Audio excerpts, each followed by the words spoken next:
ആദരണീയരായ ഗുരുജനങ്ങളെ, പ്രിയ കൂട്ടുകാരെ, നമസ്കാരം. നമ്മുടെ രാഷ്ട്രപിതാവായ മഹാത്മാഗാന്ധിയുടെ ജന്മദിനമാണ് ഒക്ടോബർ 2 ഗാന്ധി ജയന്തിയായി ആചരിക്കുന്നത്. ജാതി മതഭേദമന്യേ എല്ലാവരും ഒരേ മനസ്സോടെ ഗാന്ധിജിയെ ഓർക്കുന്ന ദിനമാണ് ഗാന്ധി ജയന്തി. 1869 ഒക്ടോബർ 2 ഗുജറാത്തിലെ പോർബന്ദറിലാണ് ഗാന്ധിജി ജനിച്ചത്. മോഹൻദാസ് കരംചന്ദ് ഗാന്ധി എന്നായിരുന്നു അദ്ദേഹത്തിൻ്റെ മുഴുവൻ പേര്. ആദ്യം പ്രവർത്തിക്കുക, പിന്നീട് പറയുക എന്നതായിരുന്നു അദ്ദേഹത്തിൻ്റെ തത്വം. അഹിംസ, സത്യാഗ്രഹം, നിസ്സഹകരണ എന്നീ ആശയങ്ങൾ ലോകത്തിന് സംഭാവന നൽകിയിരുന്നത് അദ്ദേഹമായിരുന്നു.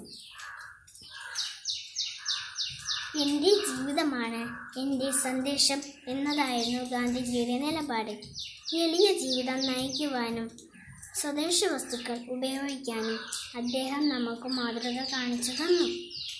ആളുകൾ സ്നേഹത്തോടെ ബാബുജി എന്നായിരുന്നു അദ്ദേഹത്തിനെ വിളിച്ചിരുന്നത്. 1948 ജനുവരി 30 ഗാന്ധിജി വെടിയേറ്റ് മരിച്ചു. ഭാരതത്തിൽ ജനിച്ച് ലോകത്തിന് മുഴുവൻ പ്രകാശമായി തീർന്ന ഗാന്ധിജി ഓരോ ഭാരതീയൻ്റെയും ആത്മാഭിമാനമാണ്.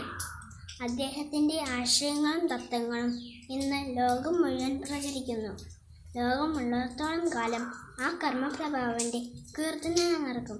ജയ് ഹിന്ദ്.